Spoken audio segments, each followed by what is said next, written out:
It's that time of the year again kung saan i-release ang mga Xiaomi T-Series phone. Ito ang Xiaomi 14T. Tara, try natin ito. So kung pinalagpas nyo ang Xiaomi 14 series o kaya ang Xiaomi 13T series, baka ito na ang time para mag-upgrade kayo to the Xiaomi 14T. Ano ba mo-offer ng phone na to? Ano bang kakaiba sa kanya? Ano bang upgrades at downgrades or compromise sa kanya? And magkano ba siya? Syempre, pag-uusapan natin yan dito sa video. Pero bago lahat, mag-subscribe muna kayo by clicking the subscribe button below. Hit nyo yung bell icon para ma-update kayo sa mga susunod na videos. At kung sakaling nagustuhan nyo ang video na to, sana i-like at i-share nyo na rin. Doon muna tayo syempre sa contents ng kanyang box. For the Xiaomi 14T, makita nyo naman na very similar siya doon sa mga previous Xiaomi phones na na-release. And for this phone in particular, medyo kakaiba yung laman ng box natin. Dahil kapag tinanggal nyo ang kanyang cover, makikita nyo itong compartment kung saan nakalagay ang kanyang mga documents, an opaque jelly case, SIM ejector tool, and then finally, ang kanyang charging cable. And then, underneath to, ang Xiaomi 14T na phone covered in protective plastic kung saan nakalagay ang mga highlights ng phone na to and wala nang iba. So, something to note about the Xiaomi 14T, hindi na in-include ng Xiaomi ang charger ng phone na to. Something na nagiging trend nga sa mga phones ngayon dahil pinauso ng isang sikat na brand at nagtitrickle down na ito sa mga phones at this price range. Pero balikan natin yan mamaya. For now, dun muna tayo sa design ng Xiaomi 14T. And looking at the design, masasabi kong quite different tayo mula sa Xiaomi 13T of last year and then the Xiaomi 14 series of this year. The camera seems very typical. Madaming phones na gumagamit ng ganitong camera layout. Meron tayong box dito and then yung apat na camera mo. Pero for this phone na nakalagay ang Leica na logo dahil in collaboration siya with Leica brand na syempre sikat sa photography. For the back design itself, naka-powder finish yan. Quite smooth to be honest, and hindi siya ganun ka-smudge magnet na kahit lawayan mo, hindi naman siya magsasmudge masyado. Anyway, curious lang kasi talaga ako. Anyway, with this texture and color, kapag under good lighting, nagmumukhang parang aspalto yung likod ng phone mo. Yan is a color na Titan Black. And for this phone, available siya in 4 different colors. For this phone, ito ang Titan Black, meron Titan Gray, Titan Blue, and then Lemon Green. Di ako quite sure kung anong phones yung i-release locally, so check nyo na lang sa link below, lalagay ko sa baba para makita nyo yan mula sa official Shopee store nila. Form factor wise, comparing yung dimensions ng phone na to from last year is smaller and thinner siya, pero maliit lang naman, quite negligible. And then, mas magaan din siya ng konti by 5 grams, so hindi nyo rin to masyadong mapapansin. Ang kakaiba dito mas boxy ang Xiaomi 14T dahil flat yung kanyang backside and then flat yung kanyang front side. And with most phones na na-release this year, yung mga gilid niya or yung corners niya lang yung curves ng phone na to. Same as before, meron pa rin siyang IP68 rating. So hindi naman kayo masyado may ilang kung sakaling mabasa, malublob yung phone nyo for a bit o kaya naman kung sakaling gagamitin niya siya sa mas maharabas na area katulad ng kapag nag-hiking kayo o kaya kapag nag-beach. For the sides naman of this phone, gumagamit pa rin siya ng powder finish. Mas matte lang siya compared dito sa backside ng phone nyo. And then for the right side, meron kayong lock button na may konting texture as compared to the volume buttons para lang siguro mas madali nyo malaman or ma-distinguish anong button ba yung hinahawakan nyo. Dito sa top side, ang kanyang speaker grills and then sa bottom part naman ng phone na to, another set of speaker grills, a USB Type-C port, and then ang kanyang SIM card tray. So, something to note lang about this phone, wala siyang headphone jack. So again, kailangan kayo mag-provide ng either wireless earphones o kaya USB dongle para sa earphones nyo o kaya yung wired earphones na USB-C talaga yung dulo. And then another thing to note pa hindi expandable yung memory niya pero dual SIM ang phone na to. So take note na lang na if bibili nga kayo ng Xiaomi 14T, isipin nyo talaga na mabuti kung ano ba yung storage option na kakailanganin nyo. Moving on, doon naman tayo sa kanyang display. Meron siyang 6.67-inch na OLED display, mataas yung resolution and yung refresh rate nito. Tapos with the brightness naman, umaabot ito ng 4,000 nits, much more than last year's version. Kailangan nyo lang i-on yung sunlight mode niya para umabot ng mga ganitong level of brightness at wala kayong maging issue na gamitin siya outdoors or under direct sunlight. Although kapag mga 1,000 or 1,500 nits naman kasi din guys, hindi nyo na masyadong magiging issue issue yun kapag ginagamit nyo outdoors. Other than that, meron pa siya mga extra features para sa inyong eye care katulad ng TUV Rhineland o kaya mas mataas na PWM dimming. So for the screen, medyo obvious or notable naman na maganda yung features na nakuha natin, mostly pang flagship level talaga. Even with the audio, gumagamit siya ng Dolby Atmos stereo speakers, and for the quality itself, maganda ang quality nito. However, for the volume nga lang, hindi to ganun kalakas. So if in case na sakaling gagamitin nyo siya sa labas, ideally meron kayong headphones o kaya earphones para hindi kayo mahirapang pakinggan ang phone nyo. Although pag nasa labas kasi din talaga kayo guys, wag naman kayo gagamit ng loudspeaker kung saan naririnig ng katabi nyo kung ano man yung pinapanood nyo. Ngayon, doon naman tayo sa kanyang battery. And with a 5,000 mAh battery capacity, sabi ko average to for 2024. Pero something to take note lang with all the features na nakapack talaga dito sa Xiaomi 14T, sabi kong nag-struggle talaga ang phone na to. Nung ginawa natin yung Mobile Legends test on this phone, isa siya sa pinakamababang result na nakuha ko with around 61% after 2 hours of gaming na max volume, max brightness at max settings para sa Mobile Legends. Medyo malayo to sa mga values na nakuha ko for phones na na-release recently, especially na magkakapareho silang price point. So isa sa magiging compromise yo for the Xiaomi 14T ang kanyang battery performance. With the charging, ang local units natin meron lamang 67 watts of fast charging. So hindi rin siya mabilis, lalo na't kadalasan phones at this price point nasa 80 to 100 plus watts na yung ino-offer. And tulad nga ng sabi ko kanina, hindi included ang charger na yan sa phone na to. At dahil mahal ko kayo, bumili na lang din ako ng charger para fully ko talaga matest kung kamusta nga ba ang charging niya. So with a Xiaomi 67-watt charger, inabot tayo ng 1 hour to fully charge this phone. So medyo average or above average yung result niya for a 67-watt charging speed. Walang wireless charging ang phone na to, so meron tayong mga onting flagship feature na gina-give up for the Xiaomi 14T. Dito naman tayo sa kanyang camera. And as you know, ang Xiaomi nga nakipag-collaborate with Leica para mabigyan tayo ng mas improved at mas magagandang outputs. For this phone, gumagamit siya ng 50 megapixel Leica main camera, 50 megapixel na again Leica telephoto lens, and then a 12 megapixel Leica ultra wide lens. And dito naman sa kanyang harapan, gumagamit siya ng isang 32 megapixel na selfie camera. So for the camera of this phone, meron tayong mas mataas na front-facing camera. And syempre, tinest out natin ang performance nito. At masabi ko, meron tayong mga improvements at mga bagong nakukuha for the Xiaomi 14T. Unahin muna natin sa main camera niya. Syempre, hindi na naman tayo surprised na maganda talaga ang results nito. Lalo na even sa previous releases naman, maganda ang main camera, especially in good light ng mga Xiaomi phones. Very detailed, punchy yung colors, pero again, notable pa rin yung mataas na contrast sa kanilang mga photos. So may tendency lang na maging dark yung photo kung hindi talaga ganun kaliwanag sa areas kung saan nagtitake kayo ng picture. With the dynamic range, di rin naman question na maganda ito. Wala tayong masyadong overexposure sa mga pictures natin. Hindi ganong nagda-darken yung mga shadowy areas. So overall, main camera, and no question naman for the Xiaomi 14T. Ultra wide lens also gives you a great photo, pero may tendency lang na mag-soften ito in some occasions, lalo na pag medyo limited yung lighting. So make sure na lang na maganda yung inyong lighting situation. Also, may tendency din siya na mag-darken lalo or mas tumaas pa lalo yung contrast. So gagawin ko na lang kapag magtitake ako ng pictures, i-adjust ko ng konti yung brightness para lang mas gumanda yung lighting ng ating mga photos. Zooming in, medyo baliktad naman kung saan nagko-compensate yung kanyang post-processing at ginagawa niya mas brighter yung photos.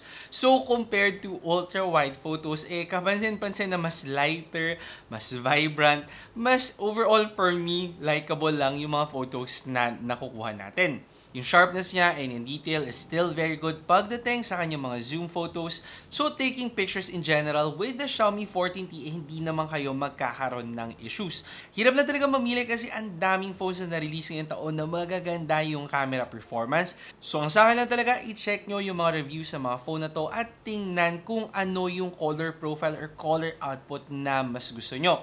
Kasi pare-pareho magaganda yung kanilang quality, pero magkakatalo talaga yan sa kung anong color output yung pinaka-likable para sa inyo. For low light situations naman, again nga, may tendency maging madilim yung ating mga photos. Details are still there, very sharp pa rin siya, lalo na kung main camera yung ginagamit nyo, may tendency lang na mag-soften siya kapag ultra-wide lens ang ginagamit nyo on this phone.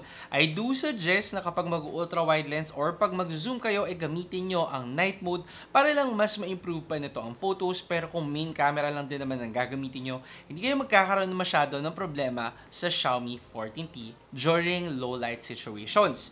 And yung isang maganda with Xiaomi phones, lalo na yung mga nado sa mas higher end level, dahil in collaboration sila with Leica, meron kayong iba't ibang profiles na pwedeng makuha para ma-improve ang inyong photography. For example, if gamit nyo lang yung pagtitake ng mga photos on this phone, either meron kayong Leica Vibrant o kaya Leica Authentic. Leica Authentic lang para mas moody lalo yung mga photos nyo. I prefer yung Leica Vibrant para lang talaga mas brighter sila tingnan. Aside pa dyan, yung kanya mga portrait shots. Na again, kung kayo mahilig talaga sa photography, sa Instagram, content creation, o kaya kapag product shots yung kinukuha nyo, magagamit nyo talaga ng maigi. Kasi sa portrait mode ng Xiaomi 14T, makakapili kayo ng different focal lengths on this phone at pwede rin kayo makapili ng iba't ibang klase ng bokeh para talaga mahanap nyo kung ano yung perfect shot na hinahanap nyo. So para kayo may professional camera na may interchangeable lens dito sa inyong cellphone. Titry natin to at magaganda yung results na nakuha natin. So kung into photography talaga kayo, for sure matutuwa kayo on this phone. Aside pa dyan, meron din siyang AI camera para ma-enhance naman through AI ang mga photos nyo. So depende na lang talaga kung ano yung timplan na gusto nyo. At least meron siyang iba't ibang options na pwede nyo magamit. Yung nga lang kapag ginamit yung AI camera, separate siya from Leica, so medyo choose between the two kayo. Ngayon doon naman sa kanyang selfie shots, may tendency lang na mag-soften yung kanyang photos kapag under low light situations kayo. So I suggest go and find good lighting whenever taking selfies on the Xiaomi 14T. Hindi naman sa hindi maganda yung kanyang mga selfie photos, pero medyo soft lang siya for me, lalo na in low light situations. Finally, for the video naman. Ang maganda sa video ng phone na to, meron siyang magandang stability, sharpness, and color production. And then, yung pinaka-nagustuhan ko talaga ay yung dalawang feature ng kanyang video na parang hindi ko ata masyadong na-encounter sa iba. Yung una ay yung kanyang Master Cinema para lang mas hindi flat tingnan yung mga videos nyo at makikita nyo naman kung gaano lang kaganda ang videos taken with this phone. So kung mahilig sa content creation, kailangan nyo ng mga mini clips or videos para sa business or whatever, maganda yung ganitong klase ng feature para lang mas maganda or mas professional tingnan ang mga footages nyo na hindi kayo gumagamit ng mahal na camera. Aside pa dyan, meron siyang night mode for the video na na-improve greatly yung lighting. Na yes, medyo stuttery ng konti, pero para sa akin, great improvement. Lalo na hindi lahat ng phones nag-offer ng night mode when taking videos. So video and photo or camera performance overall ng Xiaomi 14T, meron mga konting compromise especially sa timpla ng kanyang mga photos. Personally, hindi kasi ako mahilig sa ganito kataas na contrast sa kanilang mga photos, pero kung gusto nyo yung ganun, hindi naman ito magiging deal breaker sa inyo. Ang sa akin, yung mas hook talaga or mas nagustuhan ko ay yung mga iba't ibang features na nakuha natin, katulad na lang ng different focal lengths, different bokehs, at saka yung Master Cinema, yung steady mode, yung night mode sa video. Yung mga ganitong bagay na hindi mo nakukuha kadalasan sa mga phones at this price point, o kaya naman mga kakaibang feature lang na ako hinahanap ko talaga pagdating sa phone. Isang magandang camera phone, lalo na pagdating sa kanyang price point. Ngayon, doon naman tayo sa kanyang chipset performance. And with Xiaomi, fashion pa din, hindi sila nagpahuli dito. Of course, Xiaomi kilala natin na kailangan talaga isa sila sa may pinakamalakas na chipset. With the Xiaomi 14T, nakakakuha ka ng MediaTek Dimensity 8300 Ultra na chipset. For this phone, meron tayong 12GB of RAM, 512GB of storage, and syempre, tinest out natin yan para malaman kung kamusta nga ba ang performance ng phone na to. For the benchmarks, definitely we are getting flagship values. Not the fastest test ngayon 2024 pero lumagpas tayo ng 1 million, nasa 1.2 actually tayo sa Antutu, and even with other benchmarks, mataas ang mga scores na nakuha natin sa phone na to. Aside pa dyan na merong 5G ang Xiaomi 14T at Wi-Fi 6E compatible na rin to, so future-proof talaga siya at hindi naman kayo magkakaroon ng issues kung sakaling madaming upgrades na makuha ang mga phones in the years to come. Definitely much faster than last year's Xiaomi 13T. So much appreciated yung ganitong upgrade with chipset. Lalo na this year actually guys, marami din phones na nag-release na gumagamit ng same chipset of last year or medyo selected talaga yung upgrades na nakukuha natin. At least for the Xiaomi 14T, upgraded ang camera mo, upgraded din ang chipset mo. Syempre, naglaro tayo on this phone and again, mataas ang results na nakuha natin. For Mobile Legends, naka-ultra settings tayo at nag-run siya smoothly kahit 3 hours ako naglalaro. Wala akong naging issue dito sa phone na to. Even with Genshin Impact, naka-medium settings ako na again, ma-expect naman natin for a phone with this kind of chipset. Overall gaming performance, and no question naman na isa sa pinakamalakas or pinakamalbilis ang Xiaomi 14T, especially pagdating sa kanyang price point. Something to note nga lang on this phone, mas tumaas din ng konti ang kanyang temperature compared to other phones na nagamit ko this year at the same price point. Pero hindi naman ako naka-experience ng thermal throttling kahit naglaro ako ng around 4 hours on this phone. So improved compared to older Xiaomi phones na may tendency uminit. Pero take note na lang din kung sakaling gusto nyo mapahaba yung lifespan ng phone nyo, huwag nyong paabutin siguro ng mga 6 hours or 8 hours of gaming or pagpahingahin na rin naman natin every now and then para lang hindi talaga siya malaspag agad. Ang ikinaganda pa ng Xiaomi 14T dahil 2024 ngayon, hindi siya nagpauli with AI features.